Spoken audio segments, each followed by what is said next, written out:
ॐ नमो भगवते वासुदेवाय। 10वां अध्याय 10 प्रकार की सृष्टि का वर्णन। विदुर जी ने कहा, मुनिवर, भगवान नारायण के अंतर्धान हो जाने पर संपूर्ण लोकों के पितामह ब्रह्मा जी ने अपने देह और मन से कितने प्रकार की सृष्टि उत्पन्न की। भगवान, इनके सिवा मैंने आपसे और जो बातें पूछी है उन सब का भी क्रमशः वर्णन कीजिए और मेरे सब संशयों को दूर कीजिए, क्योंकि आप सभी बहुयज्ञों में श्रेष्ठ हैं। सूची कहते हैं, शौनक जी, विदुर जी के इस प्रकार पूछने पर मुनिवर मैत्रेय जी बड़े प्रसन्न हुए और अपने हृदय में स्थित उन प्रश्नों का इस प्रकार उत्तर देने लगे।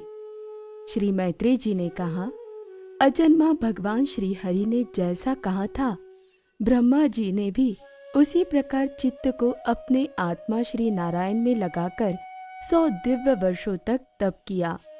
ब्रह्मा जी ने देखा कि प्रलयकालीन प्रबल वायु के झरोकों से जिससे वे उत्पन्न हुए हैं तथा जिस पर वे बैठे हुए हैं वह कमल तथा जल कांप रहे हैं। प्रबल तपस्या एवं हृदय में स्थित आत्मज्ञान से उनका विज्ञान बल बढ़ गया और उन्होंने जल के साथ वायु को पी लिया। फिर जिस पर स्वयं बैठे हुए थे उस आकाश व्यापी कमल को देखकर उन्होंने विचार किया कि पूर्व कल्प में लीन हुए लोगों को मैं इसी से रचूंगा। तब भगवान के द्वारा सृष्टि कार्य में नियुक्त ब्रह्मा जी ने उस कमल कोश में प्रवेश किया और उस एक एक ही भूहु, भुवः, स्वः ये 3 भाग किए। यद्यपि वह कमल इतना बड़ा था कि उसके 14 भुवन या इससे भी अधिक लोकों के रूप में विभाग किए जा सकते थे। जीवों के भोग स्थान के रूप में इन्हीं 3 लोकों का शास्त्रों में वर्णन हुआ है। जो निष्काम कर्म करने वाले हैं उन्हें मह, तप, जन और सत्य लोक रूप ब्रह्मलोक की प्राप्ति होती है। विदुर जी ने कहा, ब्रह्मन, आपने अद्भुत कर्मा विश्वरूप श्री हरि की जिस काल नामक शक्ति की बात कही थी, प्रभु उसका कृपया विस्तार पूर्वक वर्णन कीजिए। श्री मैत्रेय जी ने कहा, विषयों का रूपांतर बदलना ही काल का आकार है। स्वयं तो वह निर्विशेष, अनादि और अनंत है। उसी को निमित्त बनाकर भगवान खेल खेल में अपने आप को ही सृष्टि के रूप में प्रकट कर देते हैं। पहले ये सारा विश्व भगवान की माया से लीन होकर ब्रह्मा रूप से स्थित था। उसी को अव्यक्त मूर्ति काल के द्वारा भगवान ने पुनः पृथक रूप से प्रकट किया है। यह जगत जैसा अब है वैसा ही पहले था और भविष्य में भी वैसा ही रहेगा। इसकी सृष्टि 9 प्रकार की होती है तथा प्राकृत वैकृत भेद से एक 10वीं सृष्टि और भी है और इसका प्रलय काल द्रव्य तथा गुणों के द्वारा 3 प्रकार से होता है। अब पहले मैं 10 प्रकार की सृष्टि का वर्णन करता हूँ। पहली सृष्टि महतत्व की है। भगवान की प्रेरणा से सत्वादि गुणों में विषमता होना ही इसका स्वरूप है। दूसरी सृष्टि अहंकार की है, जिससे पृथ्वी आदि पंचभूत एवं ज्ञानेंद्रिय और कर्मेंद्रियों की उत्पत्ति होती है। तीसरी सृष्टि भूत सर्ग है, जिसमें 5 महाभूतों को उत्पन्न करने वाला तन्मात्र वर्ग रहता है। चौथी सृष्टि इंद्रियों की है, वह ज्ञान और क्रिया शक्ति से संपन्न होती है। 5वीं सृष्टि सात्विक अहंकार से उत्पन्न हुए इंद्रियाधिष्ठाता देवताओं की है।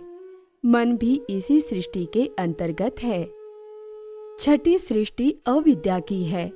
इसमें तामिस्र, अंध तामिस्र, तम, मोह और महामोह ये 5 गांठें हैं। ये जीवों की बुद्धि का आवरण और विक्षेप करने वाली है। ये 6 प्राकृत सृष्टियां हैं। अब वैकृत सृष्टियों का भी विवरण सुनो। जो भगवान अपना चिंतन करने वालों के समस्त दुखों को हर लेते हैं। ये सारी लीला उन्हीं श्री हरि की है। वे ही ब्रह्मा के रूप में रजोगुण को स्वीकार करके जगत की रचना करते हैं। 6 प्रकार की प्राकृत सृष्टियों के बाद 7वीं प्रधान वैकृत सृष्टि इन 6 प्रकार के स्थावर वृक्षों की होती है। वनस्पति, औषधि, लता, त्वक्सार, विरुद्ध और द्रुम, इनका संचार नीचे जड़ से ऊपर की ओर होता है।